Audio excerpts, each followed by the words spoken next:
Hey Wild Ducks. Welcome to our technology podcast. It's my pleasure to introduce the avatar of your host, Jerry Cuomo.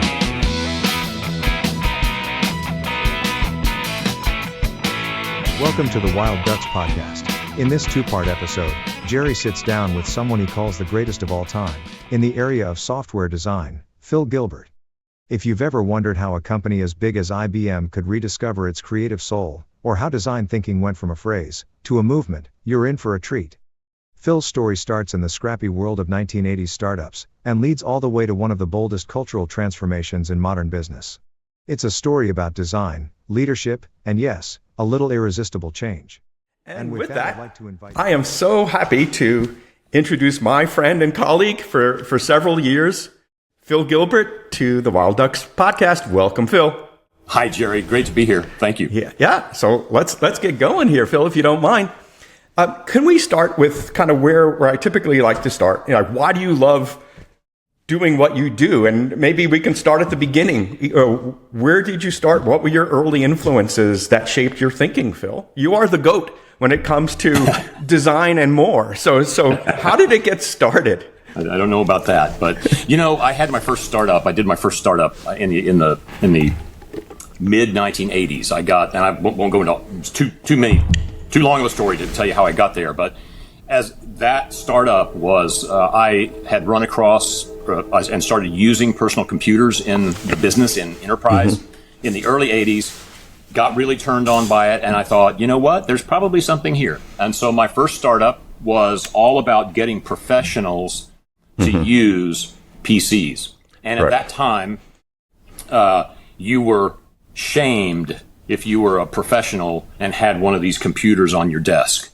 Yes. Because you had assistants and typing tools to do that kind of stuff. And so we needed, in order to fulfill my vision, we needed to make these things, I'm using modern terms. We didn't use terms like user experience then, but we had to make the experience of using these things and the outcomes of using these things so dramatically better than the status quo. That's what that was the problem space of my startup. No, it's interesting, Phil, because I remember my dad coming home probably early 80s with the first IBM PC, plopping it down, and then you kind of unbox it, and it's kind of interesting looking.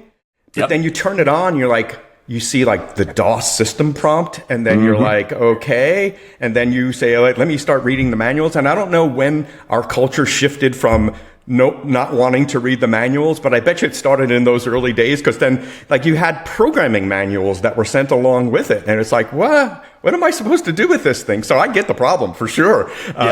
Even with a technical background, the user experience of the first PC, while it looked cool, it wasn't really useful, to be honest, to the average person. Maybe 1 in 10 it was useful to. It was hard to use. Back in those days, I used to laugh, and only people of a certain age that are listening will understand this, but I still think the single biggest advance in computing was when Microsoft came out with setup.exe. Yes. But before that, you had to even manually install the stuff. That's right. That's right. At least now there was an automated way. So anyway, that was my problem. And so I would be out in the field during the day, trying to sell this, and listening to objections to why people didn't want to use it. And at night, I was the one coding the changes. I had a team of my partner and ran development, but I would be the one that was that focused on the front end. And I just thought that's the way it was. I thought you spent 18 hours a day and you had to overcome these objections. At that time, we were doing a lot of work with Microsoft, and Microsoft had bought a piece of software actually from Alan Cooper's company that became Visual Basic. But Alan Cooper was one of the first people doing persona-based design in software. I see. And my head started to explode. It was like, oh, wait a second, that's what I'm doing. And there's a whole formalism behind this idea of scaling quality. To me, that's what design has always been about, scaling quality. So would you say that was the first moment, the first spark of Phil equals design? When 100%. It was this. Oh, cool. My head exploded. I didn't know that. I can hire people. People understand how to do this. I don't understand how to do this, but there's a formalism behind building better stuff. And at the same time, early 90s, you have David Kelly with Bill Moggridge and Mike Nuttall formed IDEO. That was a seminal moment. And in 1992, there was a particular paper done, and it was called something like, it was the first time I'd seen the phrase wicked problems, and it was something like Design Thinking for Wicked Problems or Wicked Problems in Design Thinking, a guy named Richard Buchanan in 1992. The combination of those three things changed my entire worldview. Phil, I remember you reflecting in your early days at IBM around putting up examples of great design. You maybe share some of your exemplars of great design. You mentioned Visual Basic, and chalk that one up. But give us a few others if you don't mind. Things that inspired you, as whether it's software or beyond. Well, it is software and beyond. I mean, I think, when you look at, and even back then, Nike was starting to make a name for themselves. The Coca-Cola company has historically, but, my first experiences with great design were in the hi-fi space. Mm-hmm. And so you had a Norwegian firm called Tandberg. Mm-hmm. And I had Tandberg components from the 1970s. And there was just something different about these. And again, I was pretty naive about design, capital D design. But there were certainly things about these certain objects that married form and function in a way that really resonated with me. Mm-hmm. Speaking about IBM and some of those early things I would use to make the point, Microsoft came out with their smartphone a year before the iPhone. Mm-hmm. Nobody remembers that. Very few people remember that. Right. And so one of my first slides was, consistency is great, because at the time, IBM was all about maintaining consistency. Mm-hmm. And consistency is great. Consistency is how you scale. Consistency is awesome right up until the second that it's not. And you need to break the status quo. And so I had a simple slide that simply said, 2006, here's Microsoft's phone. 2007, here's the iPhone. And, everything follows from that. That's right. And people go, oh my gosh, yeah, you've got to break the mold sometime. And the way you more intentionally get to the right outcome when you break the mold requires, in my opinion, a certain mindset, and that's design. So, Phil, when I'm trying to remember the exact year we met, but it was when IBM acquired your. You were on the. I think you were on the due diligence team. That's in right. 2009. 2009. Yeah. So I met you in 2009 as the CEO of Lombardi, and I was drawn to Lombardi as Lombardi. There's an Italian aspect to this. Cuomo coming from, like, wow, what's not to like about Lombardi? Let me listen. So one of my superpowers, not being maybe the best engineer of the engineers, I learned to listen more than others. So I listened. You're a pretty good engineer, Jerry. Come on. So that started something, and I'll kind of fast forward to today. Looking back then, I've learned something about you, Phil, which is don't judge you.